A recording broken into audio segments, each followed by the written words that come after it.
How can you follow that?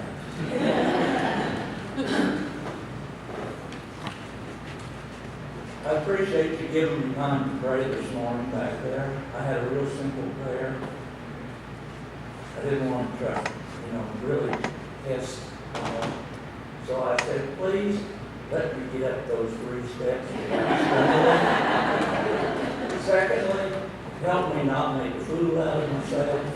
And thirdly, help me get back down those 3 steps so I can keep laying my feet back there under that all-seeing eye. We got one down. Whenever I've given a message at this church, I've always felt like I need to be like a radio announcement.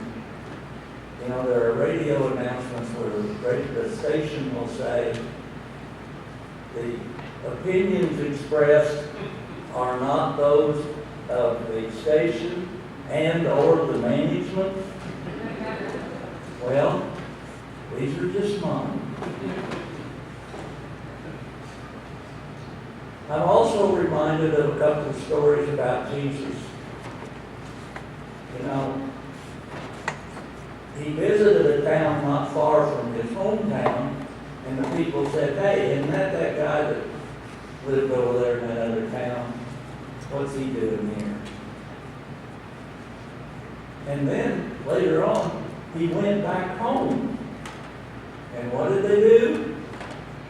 They said, isn't that the son of the carpenter? What's he doing trying to teach us anything? I feel the same way. My faith journey is a little bit like Jesus's. I have wandered several places like he did. He only had a short life to do that traveling. I've been on a 79-year travel.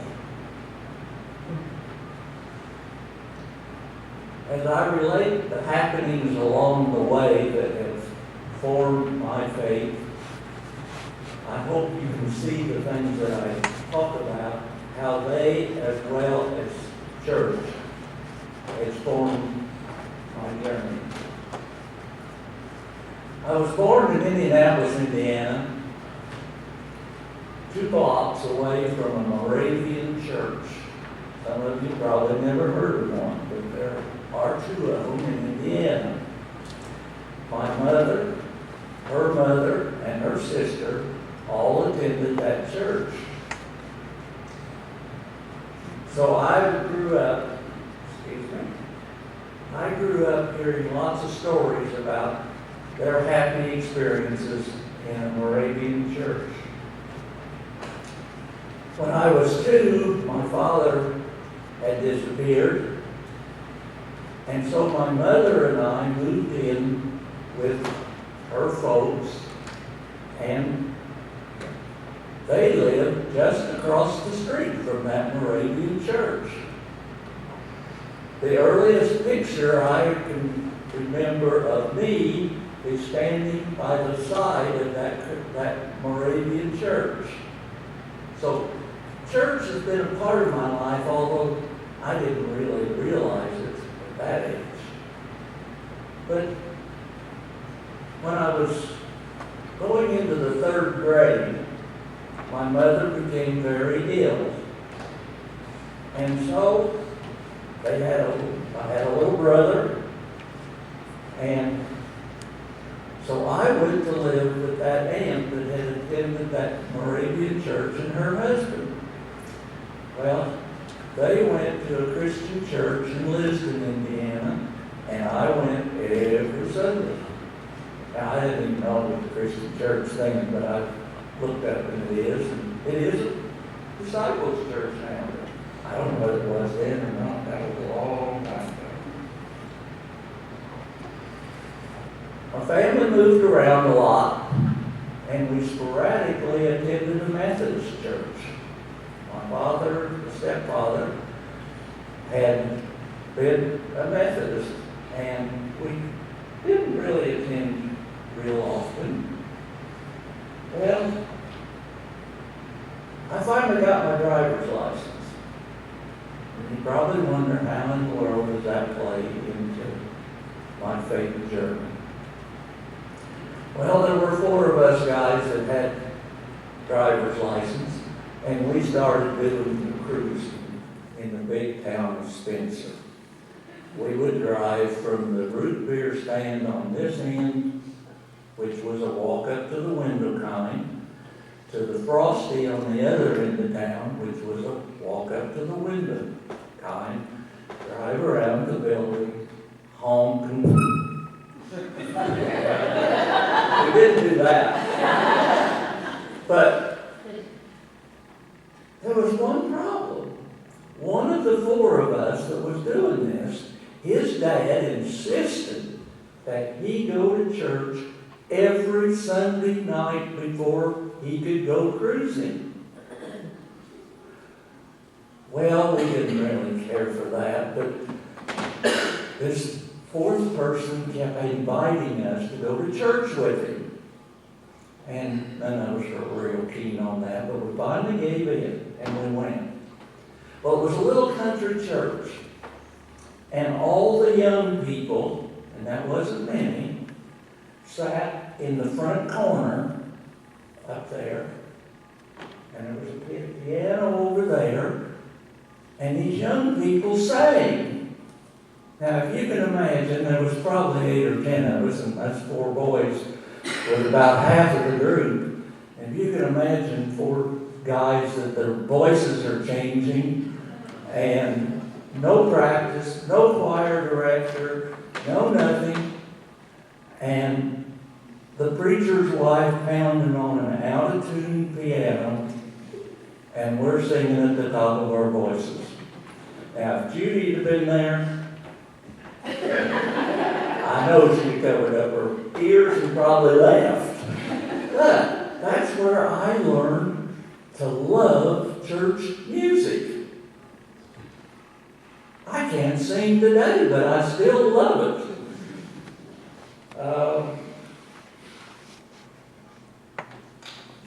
Lost my place. When I got ready to leave freedom, down southern Indiana, I joined the Air Force. And I went to San Antonio, Texas. Well, they had a chapel there.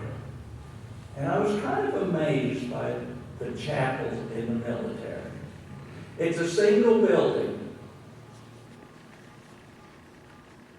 The Catholics had a service, the Protestants had a service. Nobody cared what religion we were. I never knew what the person sitting on either side of me, what church they belonged to, didn't care. And I also found out that that chapel was the only safe place on a basic training camp. Everywhere else you were under pressure. But I learned that all kinds of people, all races, all religions, can get along. I went from the military here in the United States. I got sent to England. I continued attending the chapel services on the base. But the last year I was in England, I was moved to an outpost that didn't have a chapel. So in my brilliance, I visited a Church of England that was nearby. Well, I think that's as close as you can get to Catholic and not be Catholic, because some king killed too many wives and got excommunicated, and they became the Church of England. And it was an interesting experience, but not one that I wanted to make a... When I got back from the service, I ended up in Lafayette, Indiana, West Lafayette at Purdue. When I was on campus, I went to Presbyterian Church. I got around. When I took my first teaching job, that was in Elwood, Indiana. I was invited to go to the East Main Street Christian Church. Fine, I went. It happened to be a disciples church. I'd never heard of Disciples of Christ. But it was the first place that I had been, other than in the chapels in the military, where the church didn't preach that everybody that didn't belong to that church was going to Hades. I can't believe that all these others couldn't then, and I can't now believe that everybody else and all my family and all my friends are going to go to Hades. I don't know whether I'm supposed to say the H-E-L-L word or not in church, but I was preached that. Well, while I was in Elwood, I met this on a blind date, and I'd always sworn that I wouldn't go on a blind date. But when you're in your 30s, you think, well, maybe I better try. Well, I tried it, and I met this beautiful young lady, and her name was Tawana.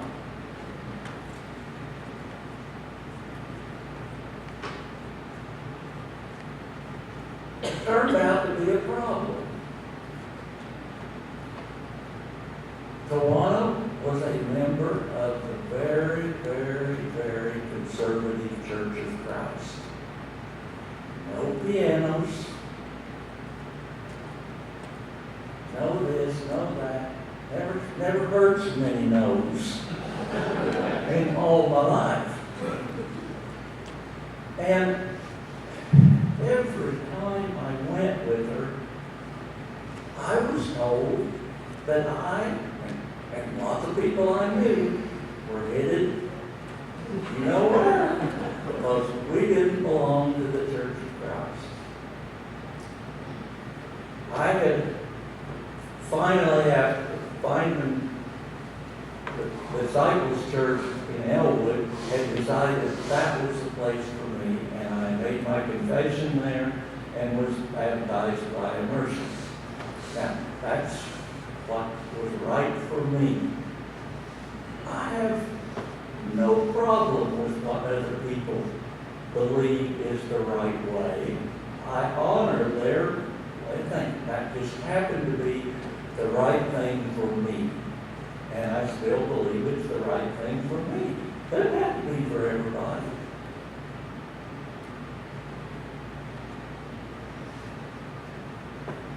This problem of church and Tawana, let me tell you a little bit about her. She went to church every Sunday morning. She went to church every Sunday evening. She went to church every Wednesday evening. And some weeks they had special services, and she went every evening. And all those times, if I went along, I got told where I was going. Now, you might think that was going to be the end of this. It isn't. We got married in the East Main Street Disciples Church, and we're still married 47 years later. And, you know, but even though she did all these things, she is one of the most influential people that I've ever known as far as I'm concerned. Because of her faith, even though, and she still believes that that's the right thing, but she also thinks there are other ways that people can get to heaven. And so we just had a wonderful time.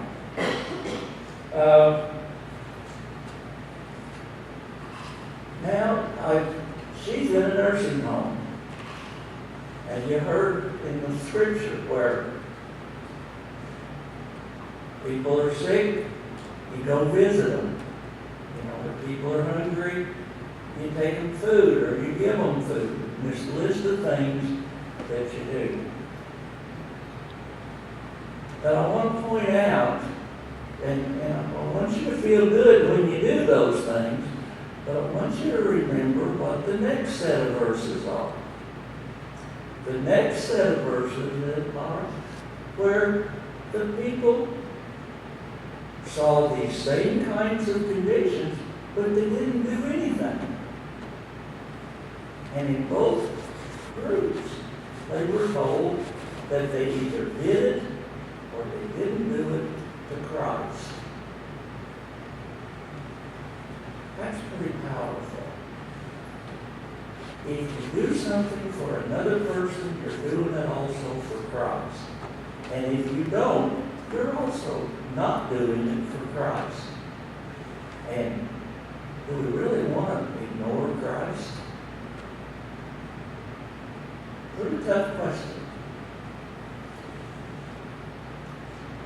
The other verse that has had a major effect on me is the one about forgiveness. We pray it every Sunday.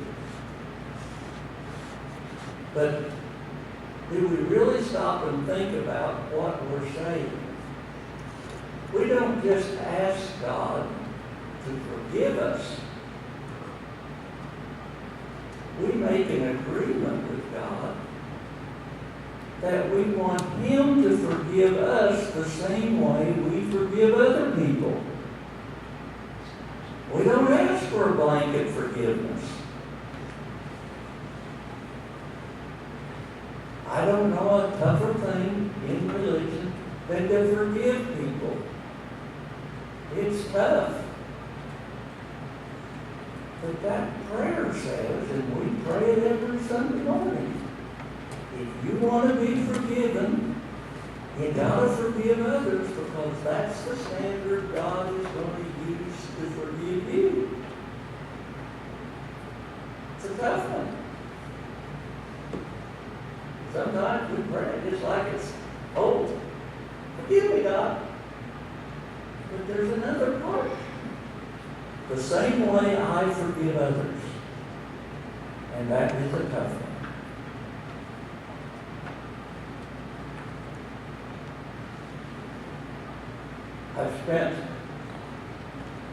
I want to use 2 or 3 examples of how these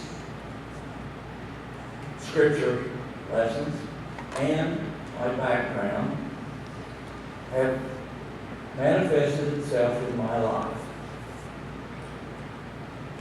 You heard me say that I spent several years with my grandparents because we didn't have anywhere else to live. I spent 2 years with my aunt because my mother could not take care of me. Tawana and I had opened our house over the years to 9 different people that we have shared our home and our resources when people were in need.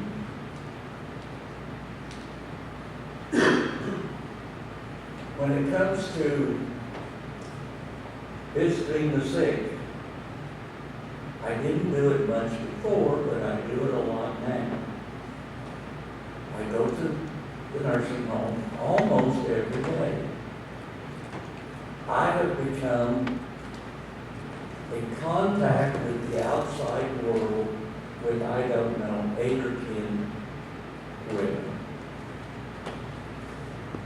They want to know what the temperature is it raining, and all of these kinds of things that not only does the want to brighten my day when I go in, but I brighten some other people's lives just with my presence and with a smile and a few words. We can do that everywhere we go. We don't have to go to a nursing home to do it. Wherever we meet people. To me, how we treat people, how we forgive people, is what church is all about. And yes, I even went to jail and bailed out one of my students that called me on New Year's Day. He was in there for a nonviolent stupidity, and I bailed him out on New Year's Day. So, I tried to live. It's not all been easy. But when I look at whether my glass is half full or half empty, there's no such thing as half empty. It's been full, and a lot of it has been to do with this church, because I finally found a place and quit wandering around, and I've been here since June or July of '67. Been around here for a long time. I hope the fact that I have stayed that long is a testament to how much this church means to me.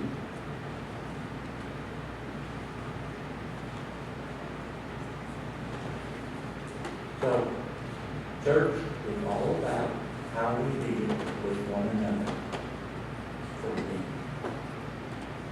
Now, you have to be a judge of whether I made a fool out of myself or not. I've still got to get down the steps and get back and claim my seat. But before I do, I would like to leave you with one quote.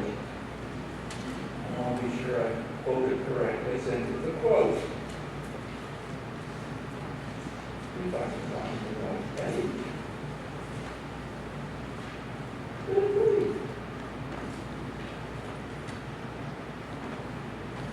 It's a quote from Albert Pine, who was an American writer. I think he's dead now, but Albert Pine said, "What we do for ourselves dies with us. What we do for ourselves dies with us." But he went on to say, "What we do for others and the world remains and is immortal." What we do for ourselves dies